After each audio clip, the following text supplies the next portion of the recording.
భారత రాష్ట్ర సమితితోనే మేము మరి పొత్తు పెట్టుకున్నాం.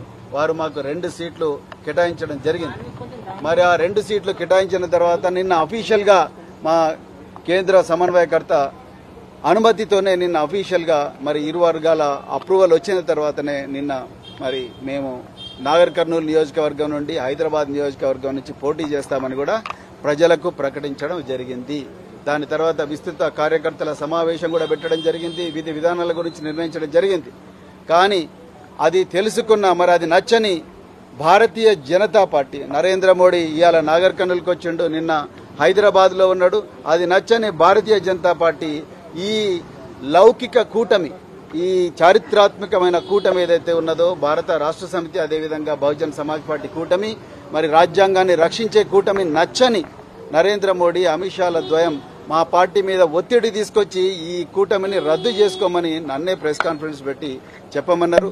నాకు అది ఇష్టం లేదు. ఎందుకంటే మరి బహుజన్ సమాజ్ పార్టీ మాన్యశ్రీ కాన్షీరామ్ గారి నుంచి బైంజీ కుమారి మాయావతి గారి నుంచి నేటి దాకా మరి నా దాకా మేమందరం కూడా ఈ బహుజనవాదం డాక్టర్ బిఆర్ అంబేద్కర్, మహాత్మా జ్యోతిరావు ఫులే, సంత నారాయణ గురు మరెందరో మహనీయుల ఆలోచనల వల్ల ప్రభావితమైన మేము ఒక్కసారి మాట ఇస్తే తప్పేది ఉండదు. పొత్తు ధర్మం, కష్టాలైనా నష్టాలైనా అందరూ కలిసిపోవాలి, ఒకరికొకరు సహాయం చేసుకోవాలి.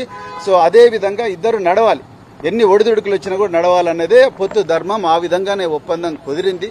కానీ దురదృష్టవశాత్తు ఆ ఒప్పందాన్ని రద్దు చేసుకోమని ప్రెస్ కాన్ఫరెన్స్ పెట్టమని చెప్పేసి నాకు ఆదేశాలు వచ్చినాయి. కానీ ఆ ఆదేశాలు నేను అమలు చేయదలుచుకోలేదు. ఎందుకంటే పొత్తు ధర్మంలో భాగంగా నేను కూడా మరి 26 సంవత్సరాల పోలీసు సర్వీసు, దేశం కోసం ప్రాణ త్యాగానికి కూడా సిద్ధమయ్యి నేను పనిచేసిన. మరి బహుజన్ సమాజ్ పార్టీలో చేరినా కూడా ఎలాంటి రాజీపడని పోరాటం నేను సాగించి పార్టీ భావజాలాన్ని నేను గ్రామ ప్రజల్లోకి, రాష్ట్ర ప్రజల్లోకి మోసుకొని పోయినా. కానీ అలాంటి వ్యక్తిని నేను ఒకసారి మరి ఒక పార్టీ రాష్ట్ర అధ్యక్షుడిగా మాట ఇచ్చిన తర్వాత ఈ బీజేపీ చేసే కుట్రలకు, బీజేపీ రాజ్యాంగాన్ని రద్దు చేయాలన్న కుటిల పన్నాగాలకు తలొగ్గి నేను చేస్తే ఈ దేశంలో బహుజన ప్రజలకు నేను అన్యాయం చేసిన వాడిని అవుతా.